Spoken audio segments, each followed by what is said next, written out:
함께 나눌 하나님 말씀은 사도행전 26장 13절부터 25절까지 말씀입니다. 제가 가진 성경으로는 신약 성경 223쪽입니다.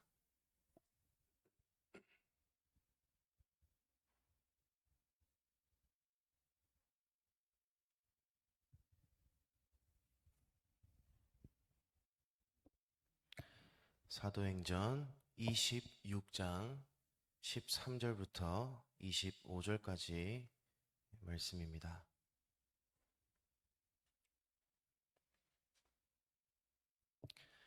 한 절씩 교독하도록 하겠습니다. 왕이여, 정오가 되어 길에서 보니 하늘로부터 해보다 더 밝은 빛이 나와 내 동행들을 둘러 비추는지라.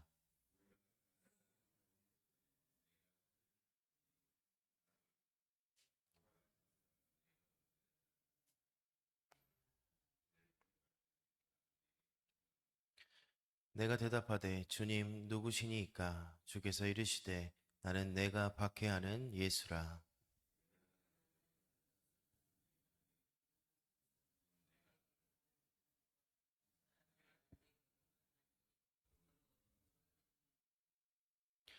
이스라엘과 이방인들에게서 내가 너를 구원하여 그들에게 보내어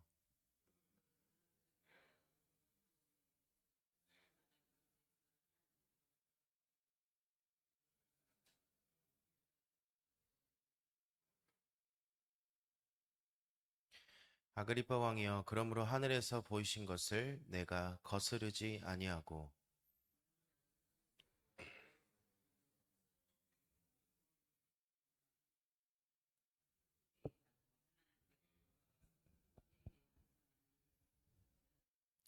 유대인들이 성전에서 나를 잡아 죽이고자 하였으나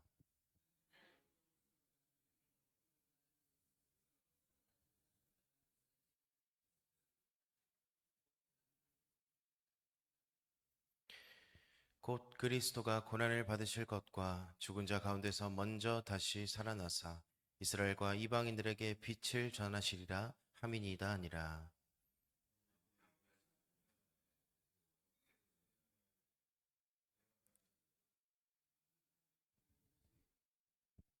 네, 함께 읽겠습니다. 바울이 이르되 베스도 각하여 내가 미친 것이 아니요 참되고 온전한 말을 하나이다. 아멘.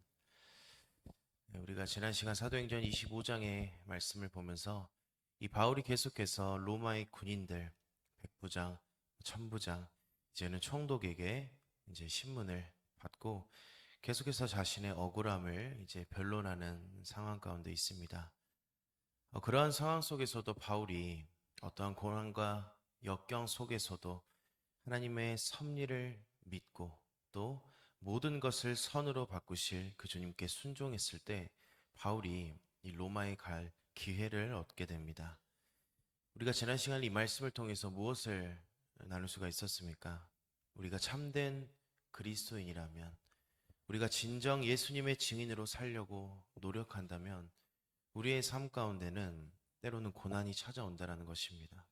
그러나 그 모든 것을 선으로 바꾸시는 하나님, 그 하나님의 구원의 계획 속에서 하나님께서 일하심을 믿고 순종으로 결단했을 때 우리를 통해서 하나님의 나라를 이루어 가신다라는 것입니다.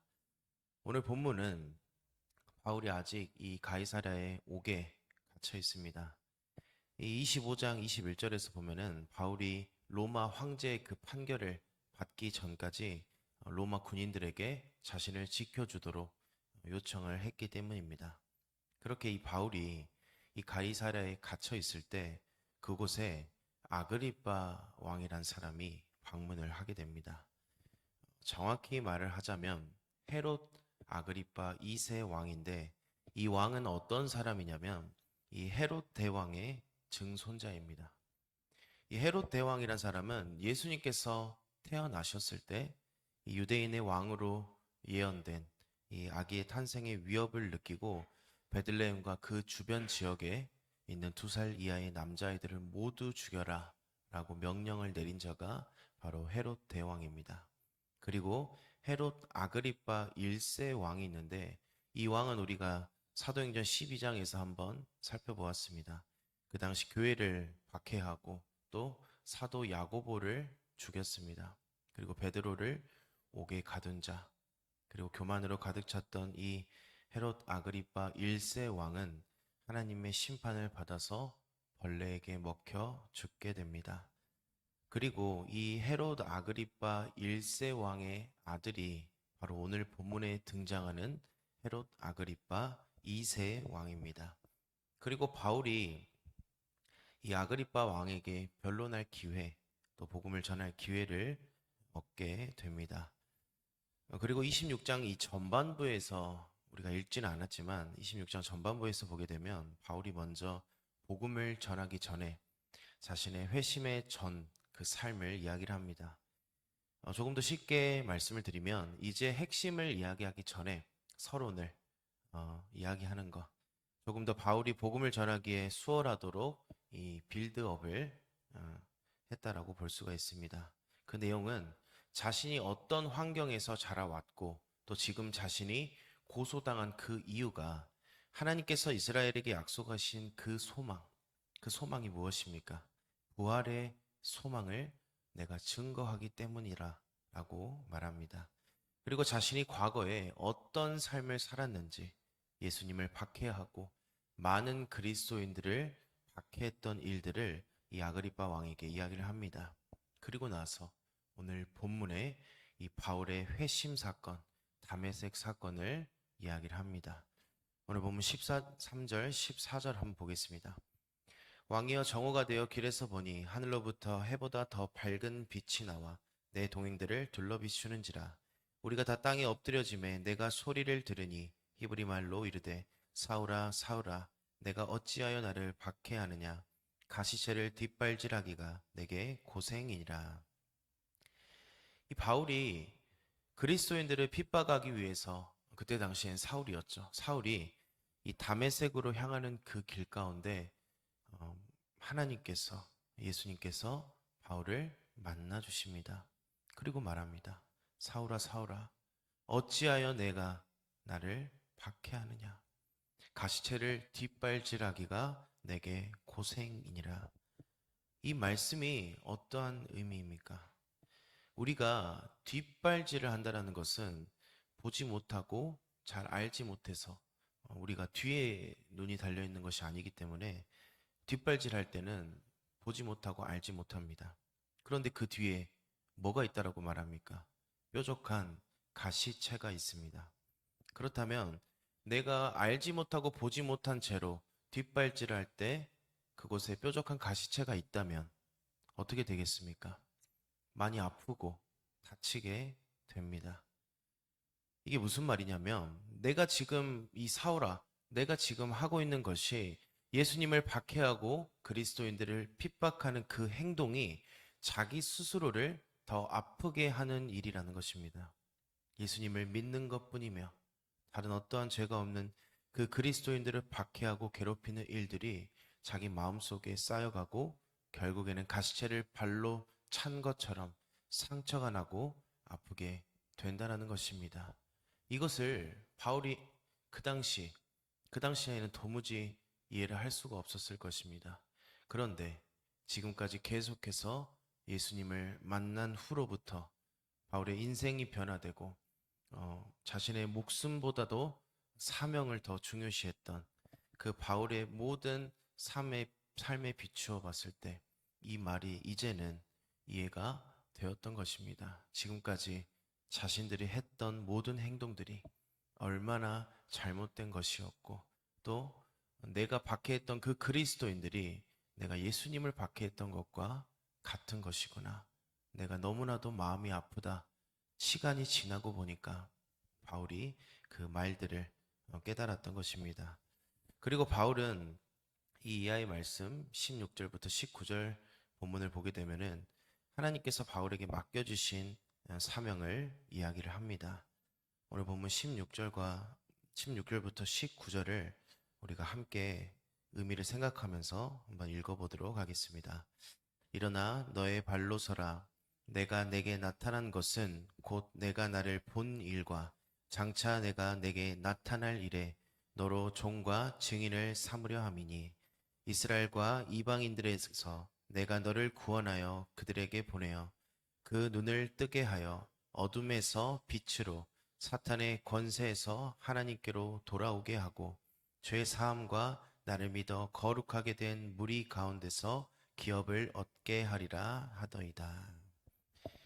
이 16절부터 19절 말씀을 보면은 바울이 받은 사명을 이 왕에게 이야기를 합니다.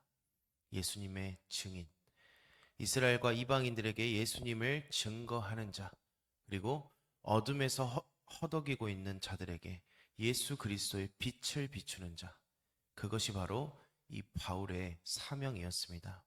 그리고 20절에 보면은 이 아그리파 왕에게 말합니다. 아그리파 왕이여, 그러므로 하늘에서 보이신 것을 내가 거스르지 아니하고.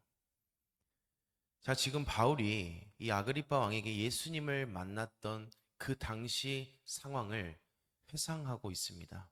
다메섹 도상에서 바울을 만나 주신 주님, 그리고 사명을 맡겨 주신 주님. 그런데 여기서 우리가 주목해야 할 것은 이 20절의 말씀입니다. 하늘에서 보이신 것을 내가 거스르지 아니하고. 이 바울은 지금 내가 여기까지 온 이유, 그리스도를 믿기 전 그리고 믿은 후에 내가 예수 그리스도의 복음을 위해서 지금까지 당해왔던 고난, 그리고 지금 왕 앞에 변론하고 있는 이 순간까지 바울의 모든 삶을 뭐라고 표현을 합니까? 내가 하늘에서 보이신 것을 거스르지 않았다. 어떠한 바울의 지위나 바울의 잘난 것, 그 바울의 선택으로 지금 이 자리까지 온 것이 아니라 하나님의 주권적인 은혜, 이 죄인 중에 괴수였던 바울을 살려주시고 그 은혜를 증거하는 그 복음 전도자의 그 사명으로 나를 하나님께서 부르셨다라는 것입니다. 바울이 선택한 것이 아니라 하나님께서 먼저 나를 택하셨고 나를 구원하셨으며 나를 그리스도의 증인으로 사명자로 부르셨다라는 것입니다. 우리는 전적으로 타락한 존재들입니다. 태어날 때부터 죄인으로 태어납니다. 그 죄의 정도, 이 타락의 정도가 어느 정도냐면 칼빈은 이렇게 말합니다. 우리는 너무나도 타락해서 도무지 스스로는 구원에 이를 수도 없고 하나님을 볼 수도 없고 스스로 그 은혜에 반응할 수조차 없다라고 말합니다. 우리가 예수님을 믿고 거듭난다라고 말합니다. 그런데 이 말은 순서가 조금 잘못된 것입니다.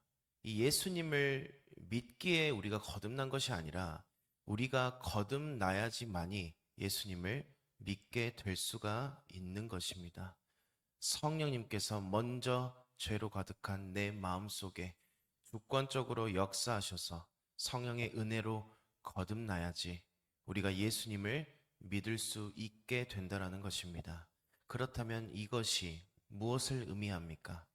우리의 구원은 어떠한 인간의 노력이나 반응이나 그런 것으로 이룰 수 있는 것이 아니고 오직 전적인 하나님의 은혜라는 그 증거입니다. 에베소서 2장 8절 말씀입니다. 너희는 그 은혜에 의하여 믿음으로 말미암아 구원을 받았으니 이것은 너희에게 난 것이 아니요 하나님의 선물이라. 우리는 예수 그리스도를 믿음으로 구원을 받습니다. 어떻게 보면 아주 간단합니다. 그런데 중요한 것은 믿음으로 말미암아 구원을 받는다. 이 구절 앞과 뒤에 있는 내용입니다. 너희는 그 은혜에 의하여 하나님의 전적인 은혜를 통해서 믿음으로 구원을 받게 되는데 이것은 너희에게서 난 것이 아니다. 우리의 어떠한 행위나 어떠한 잘남이나 우리 어떠한 그 은혜에 대한 반응의 그것들로 된 것이 아니고 하나님의 뭐라고 말합니까? 선물이다. 이 바울은 이 사실을 분명히 알았던 것입니다. 자신의 모든 삶 가운데 주권적으로 역사하신 하나님, 나를 구원해 주신 하나님, 그 예수님을 우리가 알면 알수록 그 은혜를 경험하면 경험할수록 우리는 어떻게 됩니까? 사도행전 1장 8절 말씀과 같이 오직 성령이 우리에게 임하시면 우리는 예수 그리스도의 증인이 될 수밖에 없다라는 것입니다. 바울이 이 아그리파 왕에게 바울의 모든 삶의 이유들, 내가 어떻게까지 이 자리에 왔는지를 쭉 설명을 했습니다. 이러한 바울의 말을 듣고 베스도가 뭐라고 말하는지 한번 보겠습니다. 본문 24절과 25절입니다. 바울이 이같이 변명하매 베스도가 크게 소리내어 이르되 바울아 내가 미쳤도다.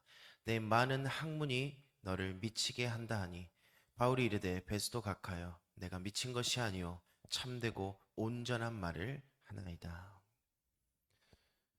세상은 우리들을 보고 미쳤다라고도 합니다. 주일에 하루 종일 교회에서 예배하고 찬양하고 하나님의 은혜를 경험할 때 세상 사람들은 그 모습을 보고 주말에는 쉬어야지, 가족들과 함께 놀러 가야지 하고 이해하지 못합니다. 우리가 이 약한 세상 속에서 어떻게든 그리스도인으로 살아가려고 세상에서 하나님의 뜻을 드러내고 선한 영향력을 위해 노력할 때 세상은 우리에게 손가락질합니다. 왜 저렇게 살아? 그들은 알지 못합니다. 복음의 진리를, 복음의 가치를. 왜입니까? 이번 주 암송 말씀입니다. 골로새서 4장 3절 말씀. 또한 우리를 위하여 기도하되 하나님이 전도할 문을 우리에게 열어주사 그리스도의 비밀을 말하게 하시기를 구하라. 내가 이 일 때문에 매임을 당하였노라. 고린도전서 1장 21절 말씀입니다. 하나님의 지혜에 있어서는 이 세상이 자기 지혜로 하나님을 알지 못함으로 하나님께서 전도에 미련한 것으로 믿는 자들을 구원하시기를 기뻐하셨도다. 세상은 알지 못합니다. 세상이 보기에 우리는 미련해 보입니다. 그런데 이것은 비밀입니다. 이 비밀은 아무나 알 수가 없습니다.